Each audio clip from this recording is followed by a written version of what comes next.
हाय hello नमस्कार friends, welcome back to our channel Odisha computer academy Naya Bazar branch. तो friends, क्या हाल है? बाहर तो कोरोना तबाही मचा रहा है, लॉकडाउन भी चल रहा है। बाकी बहुत सारे लोग अभी बीमार हैं, घर पर हैं। ठीक है, तो आप सब सेफ रहना चाहते हैं तो प्लीज़ घर पर रहिए, मास्क और सैनिटाइज़र का भरपूर यूज़ कीजिए।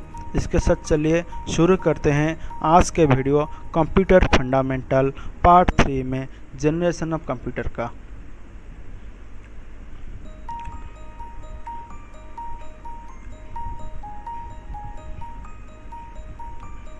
तो जनरेशन ऑफ कंप्यूटर क्या होता है? देखिए, जनरेशन कंप्यूटर क्या होता है ना, कंप्यूटर का स्टेप बाय स्टेप इम्प्रूव करना, इसको हम जनरेशन बोलते हैं। तो कंप्यूटर इंडस्ट्री का जो ग्रोथ है उसको हम जनरेशन बोलते हैं, और हार्डवेयर टेक्नोलॉजी का जो इम्प्रूवमेंट है उसको हम जनरेशन बोलते हैं। और किसको जनरेशन बोलते हैं ना, अभी के टाइम हार्डवेयर और सॉफ्टवेयर दोनों का ग्रो या इम्प्रूवमेंट करना, उसका स्टेप बाय स्टेप आगे बढ़ना, उसका एडवांस वर्जन निकलना, ये सारे कंप्यूटर का जनरेशन को समझता है। तो देखिए, जनरेशन कितने टाइप के हैं? जनरेशन 5 टाइप की है, जैसे कि first generation, second generation, third generation, fourth generation और फिफ्थ जनरेशन। आपके स्क्रीन के ऊपर अभी एक डायग्राम आएगा। देखिए, ये टेबल में बताया गया है कि जनरेशन के जो 5 तरह का जनरेशन है कंप्यूटर का, उसमें किस तरह टाइमलाइन में ये बनाया गया था या लॉन्च हुआ था, और इसमें कौन सा हार्डवेयर यूज किया गया था। देखिए, फर्स्ट है फर्स्ट जनरेशन। फर्स्ट जनरेशन 1942 से लेकर 1955 के अंदर मार्केट पे लॉन्च किया गया था, और इसमें वैक्यूम ट्यूब का यूज किया गया था। उसके बाद आया second generation computer. Second generation computer पे 1955 से लेकर 1964 तक ये लॉन्च किया गया था, और इसमें ट्रांजिस्टर यूज किया गया था। ये पूरी की पूरी ट्रांजिस्टर बेस्ड था। उसके बाद आया थर्ड जनरेशन कंप्यूटर। ये 1964 से लेकर 1975 के अंदर ये बनाया गया था। इसमें हार्डवेयर इंटीग्रेटेड सर्किट यूज किया गया था, या हम बोल सकते हैं आईसी बेस्ड हुआ करता था। उसके बाद आया फोर्थ जनरेशन। 1975 से लेकर 1989 के अंदर ये लॉन्च हुआ था, और इसमें माइक्रो प्रोसेसर बेस किया गया था, माइक्रो प्रोसेसर यूज किया गया था। उसके बाद आया फिफ्थ जनरेशन कंप्यूटर। इसको 1989 से लेकर अभी तक चल रहा है, और इसमें आर्टिफिशियल इंटेलिजेंस यूज किया गया है। तो उसके बाद हम इसके बारे में डिस्क्राइब में जानते हैं। तो पहले आया first generation computer. First generation computer 1942 से लेकर 1955 के अंदर बनाया गया था। इसका मेन इलेक्ट्रॉनिक कंपोनेंट था वैक्यूम ट्यूब। इसका हार्डवेयर जो था, ये ज़्यादा से ज़्यादा वैक्यूम ट्यूब यूज किया गया था। इसका मेमोरी मैग्नेटिक ड्रम्स और मैग्नेटिक टेप से बनाया गया था, और इसका प्रोग्रामिंग लैंग्वेज जो था वो मशीन लेवल लैंग्वेज हुआ करता था। ये ज़्यादा से ज़्यादा इलेक्ट्रिसिटी खर्चा करता था, और बहुत सारा हीट जो है, गर्मी है, वो पैदा करता था, और ये बहुत स्लो हुआ करता था। इसका स्पीड जो है बहुत ही स्लो हुआ करता था, कछुआ की तरह, और ये लार्ज इन साइज हुआ करता था। एक रूम के बराबर, आप जिस नॉर्मल रूम में रह रहे हैं उसी रूम के बराबर ये बड़ा हुआ करता था, या उससे ज़्यादा भी हुआ करता था। इसका इनपुट और आउटपुट डिवाइसेस थे पंच कार्ड और पेपर टेप। इस दोनों के मदद से इसमें इनपुट और आउटपुट किया जाता था। इसका एग्जाम्पल है इनियाक यूनिवैक 1, IBM 650, IBM 701। ठीक है, इसके बारे में मैं इनियाक यूनिवैक के बारे में मैं पहली वीडियो में बता चुका हूं। ठीक है, अगर आपको पहली वीडियो नहीं देखे हैं, देखना चाहते हैं, तो ऊपर दिए गए आई बटन के ऊपर क्लिक करके आप पहली वीडियो देख सकते हैं। और उसके साथ आपको बताना चाहूँगा कि फर्स्ट जनरेशन कंप्यूटर को या वैक्यूम ट्यूब कंप्यूटर को पहले 1942 से 1963 के अंदर 100 से आसपास 100 100 तरह का डिफरेंट वैक्यूम ट्यूब कंप्यूटर बनाया गया था या प्रोड्यूस किया गया था। उसके बाद आते हैं सेकेंड जनरेशन कंप्यूटर। उसके पहले देखिए फर्स्ट जनरेशन कंप्यूटर का एक झलक। इसमें आप देख सकते हैं ये एक वैक्यूम ट्यूब है और इसके साइड में ये पूरी की पूरी कंप्यूटर का इमेज है। देखिए एक रूम से भी बड़ा हुआ करता था। आपके जो छत है, छत के आसपास लंबा हुआ करता था, कितना बड़ा होता था ये देखिए, ठीक है। उसके बाद आते हैं सेकेंड जनरेशन कंप्यूटर के बारे में। तो सेकेंड जनरेशन कंप्यूटर 1955 से लेकर 1964 के अंदर बनाया गया था। इसका एग्जाम्पल आप देख सकते हैं IBM 1401, IBM 7090 and IBM 7094, UNIVAC 1107 एटेस्ट्रा। इसका मेन इलेक्ट्रॉनिक कंपोनेंट जो था वो ट्रांजिस्टर हुआ करता था। इसका memory magnetic core and magnetic tape और मैग्नेटिक डिस्क हुआ करता था। इसका प्रोग्रामिंग लैंग्वेज जो है वो असेंबली लैंग्वेज हुआ करता था। इसका पावर और साइज, लो पावर कंजप्शन, ये फर्स्ट जनरेशन जो है उससे कम पावर कंजप्शन करता था ये, और फर्स्ट जनरेशन कंप्यूटर से कम ज़्यादा गर्मी पैदा कर रहा था। और फर्स्ट जनरेशन के तुलना में ये साइज में भी उससे छोटा था। और इसका स्पीड जो है ये improvement of speed and reliability, first generation से कुछ ज़्यादा स्पीड हुआ करता, इतना स्पीड भी नहीं जो अभी के कंप्यूटर कर रहा है। इसका इनपुट और आउटपुट डिवाइस थे पंच कार्ड और मैग्नेटिक टेप। देखिए इसके सेकेंड जनरेशन कंप्यूटर का एक झलक। ये जो साइड में है ये ट्रांजिस्टर हुआ करता था और ट्रांजिस्टर है, ये देखिए किस तरह का ये काम करते थे, ठीक है। इसके बाद हम जाते हैं थर्ड जनरेशन कंप्यूटर के बारे में।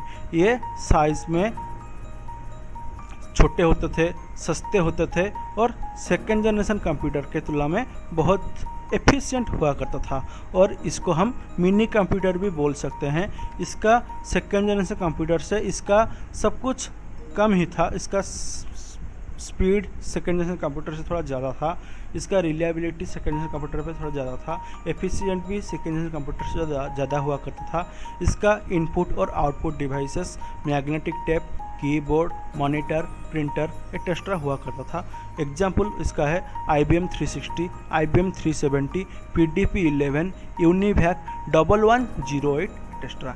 इसका जो हार्डवेयर हुआ करता था वो इंटीग्रेटेड सर्किट्स हुआ करता था या ICs। इसका मेमोरी में large magnetic core, magnetic tape और मैग्नेटिक डिस्क का व्यवहार किया गया था। इसका जो प्रोग्रामिंग लैंग्वेज था वो हाई लेवल लैंग्वेज था, जिस तरह का Fortran, BASIC, Pascal, COBOL, C etcetera language हुआ करता है। इसका एक इमेज भी हम देखेंगे, देखिए किस तरह का इमेज है। तो ये जो है हमारा थर्ड जनरेशन कंप्यूटर का कुछ इमेज आपको दिखाया गया है। और ये जो बीच में आप देख रहे हैं काले वाला, ये उसका क्या हुआ, हार्डवेयर हुआ करता था या IC इंटीग्रेटेड सर्किट हुआ करता था। तो इसके बाद हम जानते हैं फोर्थ जनरेशन कंप्यूटर के बारे में। इसको 1975 से लेकर 1989 के अंदर बनाया गया था। इसका मेन इलेक्ट्रॉनिक कंपोनेंट था very large scale integration and micro processor. ये दोनों मिलकर एक फोर्थ जनरेशन कंप्यूटर बनाया गया था, ठीक है। VLSI and micro processor. देखिए VLSI क्या होता है, thousands of transistor on a single microchip. एक माइक्रोचिप में थाउजेंड ऑफ ट्रांजिस्टर का व्यवहार करना को वेरी लार्ज स्केल इंटीग्रेशन बोला जाता है। इसका मेमोरी जो है वो semiconductor memory such as RAM और ROM था। इसका RAM तो आपको पता ही होगा कि रैंडम एक्सेस मेमोरी, ये एक तरह का शॉर्ट टर्म मेमोरी होता है या टेम्पररी मेमोरी होता है, जिसका नेचर वोलेटाइल होता है। कुछ क्षण के लिए याद रखता है गजनी की तरह, उसके बाद भूल जाता है। कैसे भूल जाता है, अगर आप सिस्टम को स्विच अप कर देंगे, स्विच ऑन करने के बाद इसमें कुछ भी डाटा नहीं रहेगा, ठीक है।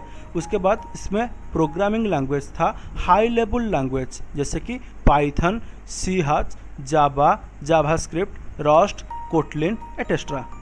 ये सब कुछ एक फोर्थ जनरेशन कंप्यूटर में व्यवहार किया गया था। इसका साइज थर्ड जनरेशन कंप्यूटर से छोटा हुआ करता था। थर्ड जनरेशन के तुलना में ये सस्ते भी हुआ करते थे और मोर एफिशिएंट भी थे। इसका स्पीड थर्ड जनरेशन कंप्यूटर से काफ़ी ज़्यादा स्मार्ट था, ठीक है, काफ़ी ज़्यादा स्पीड था और इसका एक्यूरेसी रिलायबिलिटी भी बहुत ज़्यादा था इसके तुलना में थर्ड जनरेशन कंप्यूटर के बारे में। इसका इनपुट आउटपुट डिवाइस रहा keyboard, pointing devices, optical scanning, monitor, printer etcetera. इसका जो नेटवर्क है एक ग्रुप ऑफ 2 और मोर कंप्यूटर लिंक टुगेदर। ये 2 से ज़्यादा कंप्यूटर को एक कनेक्शन कर सकता था एक ही नेटवर्क पे। इसके एग्जाम्पल देखिए IBM PC, star 1000, Apple II, Apple Macintosh और ऐसे ही कुछ सिस्टम। देखिए इसका इमेज आप देख सकते हैं, ये एक माइक्रो प्रोसेसर और RAM का इमेज है। देखिए ये यूज किया गया था किसमें ना, एक 4th जनरेशन कंप्यूटर में। उसके बाद हम बताएंगे जानेंगे कि 5th जनरेशन कंप्यूटर क्या होता है और इसमें कौन सा चीज़ यूज़ किया गया था। देखिए इसका मेन इलेक्ट्रॉनिक कंपोनेंट होता है आर्टिफिशियल इंटेलिजेंस। आप सभी ने देखा होगा कि एवेंजर्स देखा होगा, एवेंजर्स में आयरन मैन को देखा होगा। उसका जो आर्टिफिशियल इंटेलिजेंस था जैसे कि फ्राइडे था और जावेद था और उसके बाद स्पाइडरमैन में भी वो उसके चश्मे में था, ठीक है। इसी तरह का आर्टिफिशियल इंटेलिजेंस इसमें व्यवहार किया गया है और इसमें क्या यूज किया ना, अल्ट्रा लार्ज स्केल इंटीग्रेशन। जैसे कि 4th जनरेशन हम देखें VLSI, very large scale integration, इसमें अल्ट्रा लार्ज स्केल इंटीग्रेशन का व्यवहार किया गया है, ठीक है। ULSI क्या होता है ना, मिलियंस ऑफ ट्रांजिस्टर, जिसमें उसमें थाउजेंड्स ऑफ ट्रांजिस्टर व्यवहार किया गया था, इसमें मिलियंस ऑफ ट्रांजिस्टर व्यवहार किया है किसमें ना, एक सिंगल माइक्रो चिप में। इसका पैरेलल प्रोसेसिंग मेथड से ये यूज किया जाता है। यूज 2 और more micro processor to run task simultaneously. 2 या 2 से ज़्यादा माइक्रो प्रोसेसर को रन किया जाता है साइमल्टेनियसली। इसका लैंग्वेज जो है अंडरस्टैंड नेचुरल लैंग्वेज, जो है हमारा इंसानों का जो लैंग्वेज होता है वो उसको समझ सकता है। उसके बाद पावर, इससे बहुत कम पावर यूज़ किया जाता है और ये बहुत कम गर्मी प्रोड्यूस करता है। इसका speed, remarkable improvement of speed, accuracy and reliability. 4th generation computer से कहीं गुना ज़्यादा ये स्पीड, इसका स्पीड ज़्यादा होता है, इसका एक्यूरेसी ज़्यादा होता है और इसका रिलायबिलिटी ज़्यादा होता है। ये साइज़ में portable and small in size, आप कहीं पे भी साथ में ले जा सकते हैं, इतना छोटा होता है और पोर्टेबल होता है। And have a huge storage capacity, इसमें आप बहुत सारे चीज़, ज़्यादा से ज़्यादा चीज़ स्टोरेज कर सकते हैं। और इसका इनपुट आउटपुट डिवाइस है कीबोर्ड, मॉनिटर, माउस, ट्रैकपैड और touchpad, touch screen, pen, speech input, recognise voice और speech, light scanner, printer etcetera. इसका एग्जांपल है अभी आप जो यूज़ कर रहे हैं desktops, laptops, tablets, smartphones etcetera, ये सारे के सारे चीज़ इसमें यूज़ किया गया है। देखिए 5th जनरेशन कंप्यूटर का एक झलक इमेज में आप देख सकते हैं किस तरह का ये यूज़ किया गया इसमें, ठीक है। अगर आप इसी तरह का वीडियो आगे देखना चाहते हैं तो सब्सक्राइब करके बेल आइकन को क्लिक कर दीजिए और आपका अगर वीडियो अच्छा लगा तो आप लाइक और शेयर, और आगे अगर आप इस तरह का कुछ और इंटरेस्टिंग वीडियो के बारे में जानना चाहते हैं या कुछ आपका रिक्वायर्ड है